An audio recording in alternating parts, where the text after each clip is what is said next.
Yo, what is going on YouTube? It is your boy GZTV. We are back with another video, and yes, we are talking about another episode of The Penguin. I figured I'd try to get as many episodes in as I can. This is the 5th episode of the American crime drama television miniseries that we've been covering for the last couple of weeks now. We have The Penguin. It's a spinoff of the film The Batman. I'm going to say that over and over. Ellen Shaver directed this as well. You know, she kind of got a back-to-back. She got to do this one as well. It was written by Brianna Gibson and Shay Agbana, so some of the co-producers in the writer's room kind of helped write this one. You had a couple this time. And yeah, man, let's get into it. This is a pretty damn good episode. We're going to talk about what happened and then give some thoughts, you know, kind of bounce off of critics' ideas. You guys know how it goes. So getting into kind of the plot again, this is a spoiler review. We will be discussing exactly what happened in this episode. So after escaping the nightclub and that whole altercation, now we get to Oz and Victor and what actually happened to them. They burn the car in the street. Obviously, there's like evidence of stuff. While Victor is worried that Sofia might take retaliation, Oz is not too worried about it and he appreciates Victor's rescue. You know, obviously they have some time to kind of regroup there. Again, very awesome that Victor did that. Obviously, it gives him a lot of cred as kind of like the driver, kind of the right-hand man for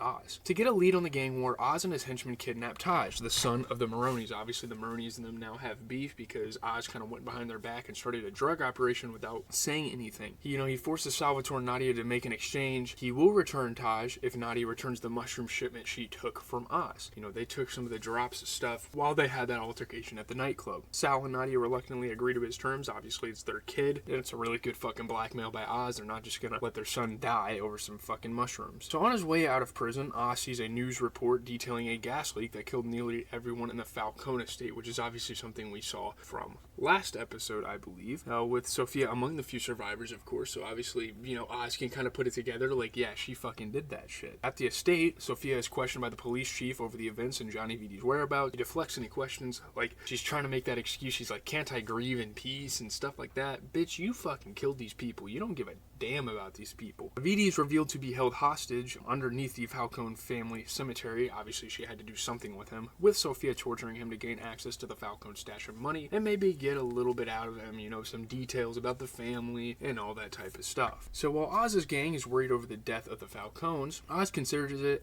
an advantage as Sofia did kind of the work for them. So obviously, you know, they still have to fight with her, you know, whatever she puts together as her group. Now the Falcones are out of the picture. Now it's kind of a head-to-head. It might be a three-way, you know, the Maronis are kind of involved there. And so he then assigns Victor to take care of his mother Frances, disappointing Victor. Obviously, Victor wanted to be hands-on and get going with the action. As Oz arrives at a warehouse to meet with Nadia, he has a guard, Mike Stone. Sorry, I'm a little off-kilter here. I got interrupted a little bit. But yeah, obviously, Mikey Stone tried to kill Sal in prison. Then, after delivering Taj safely, Nadia locks the warehouse's doors and a gunfight ensues, which culminates when Oz lights Nadia and Taj on fire, killing them. So Nadia and Taj got burned to death, and it's kind of crazy, you know, noticing about the show how like fast they're kind of killing off characters. Like, I'm not opposed to that either. I think that's a pretty cool thing to kind of move the story forward. However, the fire activates the chemical fire extinguishing sprays, forcing Oz to quickly take the car with the mushrooms and leave for his base, or else they're going to get tarnished, or else they're going to get destroyed by like the chemicals. Obviously, you can't smoke drugs that have chemicals like that in them, because that's literally like instant death. He then discovers that nearly all of the mushrooms died, leaving him with just 2 small buckets of usable product, which is obviously unfortunate. To complicate matters, he is called by Sal, who survived the assassination attempt in the prison, killed Mikey, and escaped. He made an escape from Blackgate, from the prison. So now he's on the run. Now he's playing a factor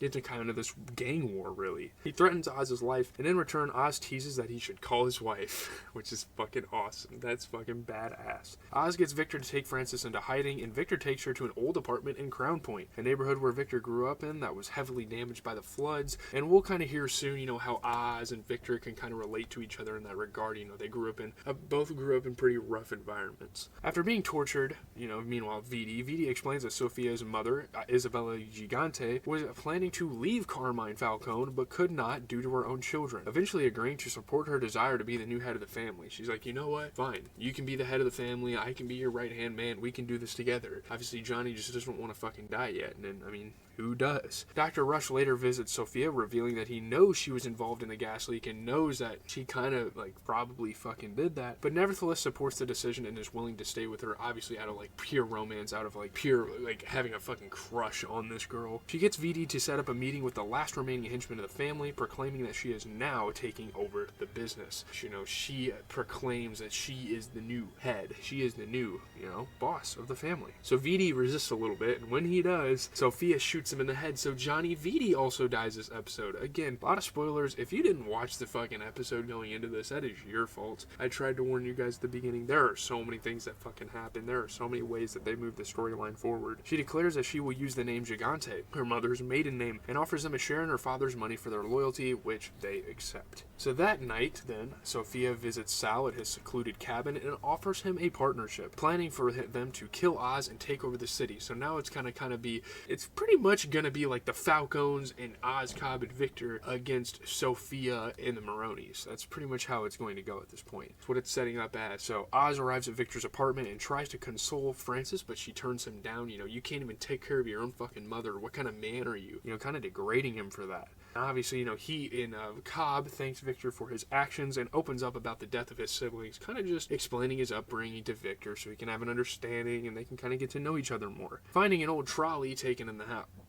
the house, Oz gets Victor to accompany him to an abandoned underground trolley station he visited in his childhood, kind of reminiscent. This is a very, close to home type of area for Oz. So he turns on the lights and decides to use the station as a base for his mushroom operation. It gives them the idea. It's perfect. Just like old fucking times. Let's fuck around and make a business here. So that's the plot. So getting into kind of some review stuff for this show, obviously as more people are watching, this show is picking up viewership in that regard. And this is a good episode. I wouldn't say it's as good as the others. I think I'm going to go ahead and give it a B- grade. I don't think it's the strongest episode in the series, but it still gets the job done. It still does a pretty good job at kind of moving the series forward.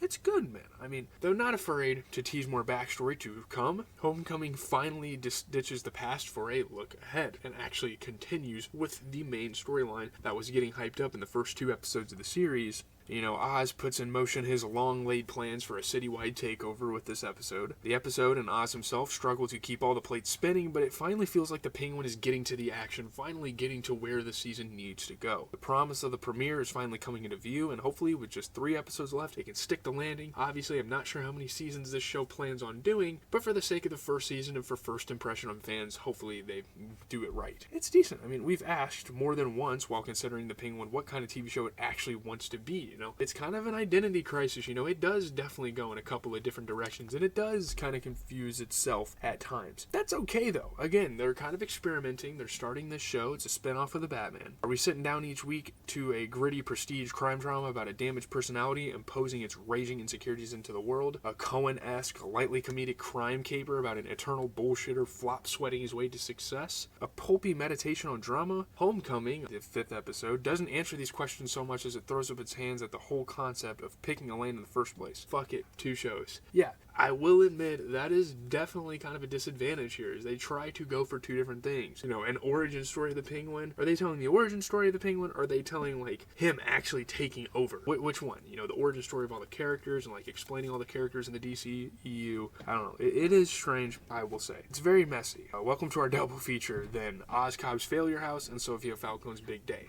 Maybe Sofia Falcone does get a little too much of an emphasis in this show, I will admit that. But it's still a good episode. As we head into the final 3 chapters of the Cobb Gigante saga, the table is well set for a riveting clash of indelible Gotham, icons, obviously. Here's where I must give credit to director Helen Shaver for approaching the previous episode and this one with a total command of the tone and iconography of the material. The Sunday night HBO crime caper aspect of the show remains mostly adequate and sometimes even inspired. Obviously, this is kind of becoming famous for being one of those crime shows, The Sopranos, The Wire, all this type of stuff. But in its affection for its characters and tragic pulp framing of them, The Penguin is shaping up to be a comic book crime story worth its own weight in stacks and stacks of untraceable cash. Sorry about people fucking yelling upstairs. I don't know what's going on. For the past 4 episodes of The Penguin, I've affectionately joked around about Farrell's take on the classic Batman villain. Half Tony Soprano, half grimace caricature on my screen is easily the funniest performance I've seen in a long time and probably one of the less serious of any villain I've seen. He waddles around, yells in a stereotypical Italian accent, and complains about deli sandwiches with lines like, "So what, a normal amount of pickles is 1. But is there more to Oz Cobb? Can the Penguin truly touch you as an audience? In the way that only a Fast and Furious movie could ever make me cry, episode 5 went straight for my very soul.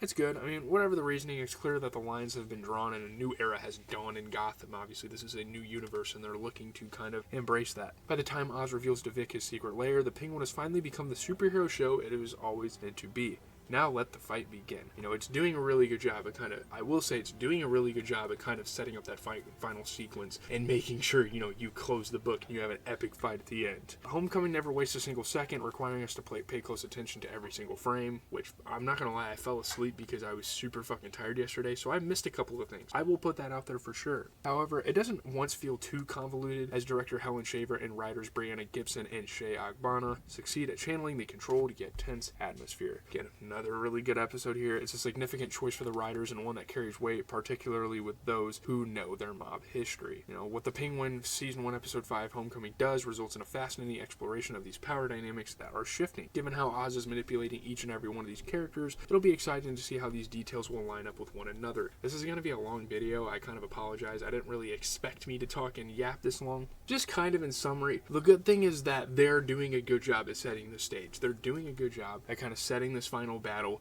between Sofia, Falcone, and Maronis against kind of the Falcone henchmen, and then you have Oz, and then you have Victor. They're doing a really good job at kind of bringing the chess pieces together and making sure every character counts and that we don't just have a side character sitting in the fucking background. Besides Oz's mom, obviously, and we know why she can't do anything. The bad thing is it tries to do a little too much at once. It tries to focus on two characters a little too majorly when the show is called The Penguin. I do like Sofia Falcone, and I think Kristen Milioti is an amazing actress, but maybe some more focus on Penguin himself, Colin Farrell's character, would be good. So with that being said, leave a like, comment, subscribe. I'm going to put these clips together, try to edit it as much as I can before the Monday Night Football game with the Packers. I'm going to be watching that. I'm probably not going to edit much. We'll see what the plans are for Christmas Eve and Christmas Day. I'm not sure how much content I'm going to be able to get out, but we got to do an NFL recap soon. So peace out, guys.